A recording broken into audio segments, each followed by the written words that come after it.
So the first question is lining up for a photograph. We've got 6 people here, and 6 people would line up for a photograph in 6 factorial ways, which equals 6 times 5 times 4 times 3 times 2 times 1, which I think is 720.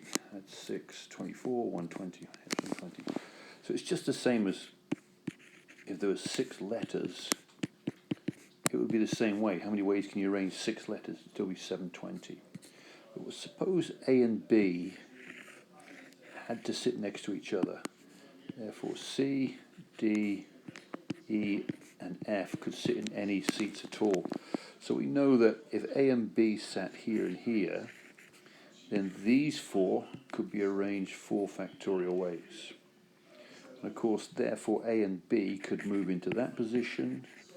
They could be in those 2 seats, and then finally those 2 seats.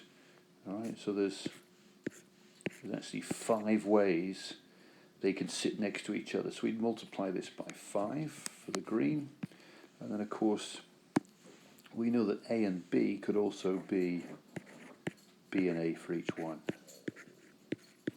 B and A for each one. So we times 2. And therefore the final answer would be 4 factorial times 5 times 2. Or you could write it as 5 factorial times 2. And we know 5 factorial is 120 times 2 would equal 240.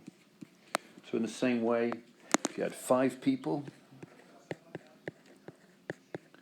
and you knew that A and B had to sit next to each other, and you know the other 3 people would be C, D, and E, then you'd have 3 factorial for these 3 people here, times 4 spaces, because these 2 could move along 4 spaces, and then times 2, because these 2 could alternate in 2 different ways. So 4 factorial times 2, and 4 factorial is 24, times 2 is 48.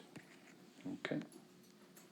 So if we had 3 horses in a race, just suppose we had A, B, and C, how many ways could the horses finish first and second? We can have A and B, you can have A and C, you can have B and A, and you can have B and C, or what we missed here, CB, and we can have C and A. There's actually 6 ways for horses to finish first and second. And if we have 4 horses to finish first and second, this might take a bit of time. You can have A, B, A, C, A, D, and then the other way around, you can have B, C, and B, D, and then you could have C, D. So there's 1, 2, 3, 5, 6, and then the other way around would be 12 ways. And the way this works out in terms of permutations, this would be 3p2, which equals 3 factorial divided by 3 minus 2 factorial, which is 3 factorial over 1 factorial, which equals 6. Same answer. And this would be 4p2, which is 4 factorial divided by 4 minus 2 factorial. So 4 factorial over 2 factorial, 24 over 2, which equals 12. So we found the formula. So we want to find 6 horses, and we want to find the number of ways they can finish first and second. Then we just say 6p2. So 6 factorial over 6 minus 2 factorial, 6 factorial over 4 factorial equals 720 divided by 24, which equals 30. So playing cards are 52 cards in a pack. And we know there's 13 different numbers or suits. Numbers. Sorry, not suits, and there's 4 different suits. We've got hearts, which are these ones. We've got diamonds, which obviously look like the diamonds. We've got the clubs, which are these ones, and then the spades. So if we look at the diagram here, we've got 4 sevens. So how many different ways can I take 4 sevens out of a card? Now remember, this is not probability, this is just number theory. How many ways can I get 4 sevens? Well, I know I've got 4. There are 4 sevens altogether. And I'm going to choose 4 of them. And 4 choose 4 equals 1. That's easy. So how many ways can I take 4 sevens out of a pack of 52 cards? And the answer is 1 way. What if I was choosing, so that's 4 sevens. How about 3 sevens? Well, 3 sevens, I know I've got 4, and I want to choose 3. So 4 choose 3 is equal to 4. So how many different ways can I take 3 sevens out of a pack of 52 cards? It's 4 is the answer. How about 2 sevens? Well, I know I've got 4 of them, and I want to choose 2 of them, and 4 choose 2 is 6.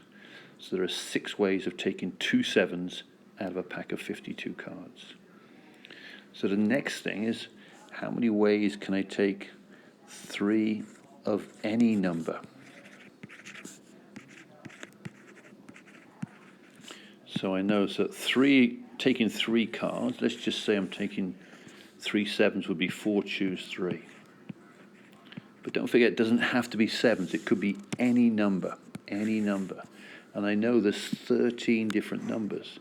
So I've got to multiply this by 13, choose 1. So 4 choose 3 times 13 choose 1 equals 52 ways of taking 3 of a kind. 2 of a kind of any number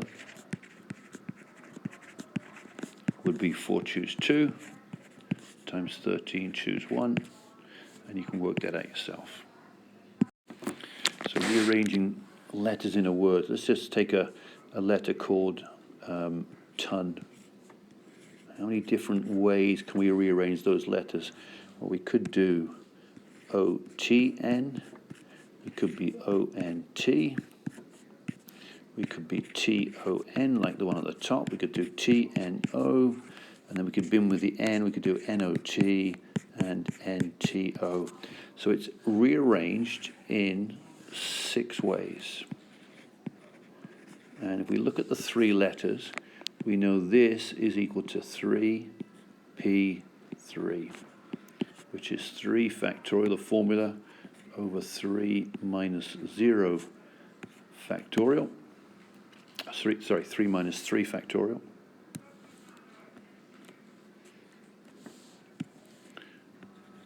So it's 3 factorial over 0 factorial, which equals 6. So we get the same answer, 6, both ways, with the formula and by counting. So therefore, if we had a word like don't, the number of ways of rearranging those would be 4P4, which we know equals 24, 4 factorial. How about when we get a letter, a word that repeats? So let's have a look at the word beat. We know there's 4 letters, so it's going to be 4P4. If every letter was different, it'd be 4P4. How many ways can we rearrange those 2 letters? 2 factorial. So 4P4 is 24, 2 factorial is 2, we get the answer 12. So choosing a committee here, if you look at this group of people here, we've got 1, 2, 3, 4, 5 men, and we've got 1, 2, 3, 4, 5, 6, 7 ladies. So we've got 5 men and 7 women. And just suppose we had to make a committee of 2 men and 2 women. So therefore we would just do 5 choose 2 for the men, and we'd multiply it by 7 choose 2 for the women. 5 choose 2 is 10, and 21 equals 210. Expanding binomials, let's look at something like x plus y cubed. And we know that the first term will be x cubed, and there'll be an x squared, an x to the 1, and an x to the 0. And as the x's are going down in powers, the y's will start at 0 and go up in powers. So we get y to the 0, y squared, y to the 1, and then y to the 2, y to the 3. In between are plus signs. And then right in front are our Pascal triangle numbers. And Pascal triangle numbers go like this. So we know that 1 plus 1 equals 2. 1 plus 2 equals 3. That becomes a 1. All this left side becomes 1s. All the right side becomes 1s. 1 plus 2 is 3. And then 1 plus 3 is 4. 3 plus 3 is 6. 3 plus 1 is 4, and etc., etc. And the line we want is this line here, the 1, 3, 3, 1.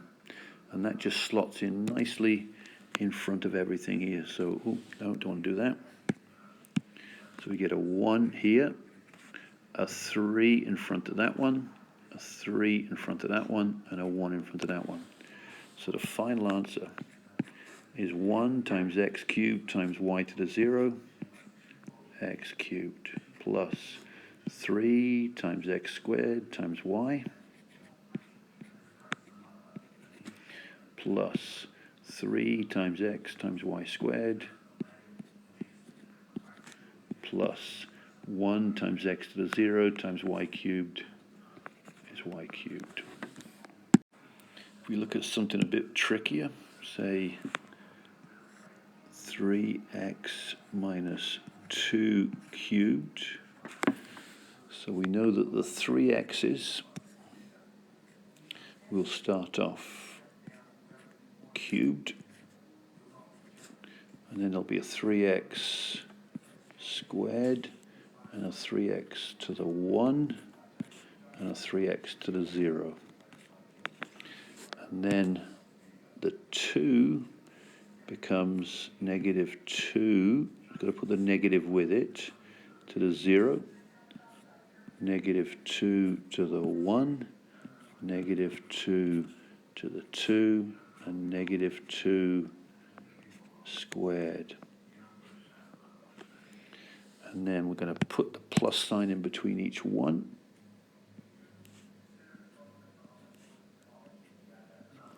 And again, because we're cubed, we're going to go to this line here, the 1, 3, 3, 1. So let's put it in blue. So we get a 1 here. Oh, don't want to do that. We want to put a 1 here, a 3 here, a 3 here, and a 1 there. So final answer, 1 times 3x cubed times negative 2 to the 0. Anything to the 0 is 1, so this becomes 27x cubed, because 3 cubed is 27. Now look what happens here. 3 times 3x squared times negative 2. So the answer is going to be negative. And 3 squared is 9, times 3 is 27, times negative 2 is 54x squared. 3 times 3x to the 1 times negative 2 squared. Well, negative 2 squared is positive 4, times 3 is 12, times 3 is 36x. And then the last one, 1 times 3x to the 0 times negative 2 cubed, that should be at the end there, is negative 8. And there's your final answer.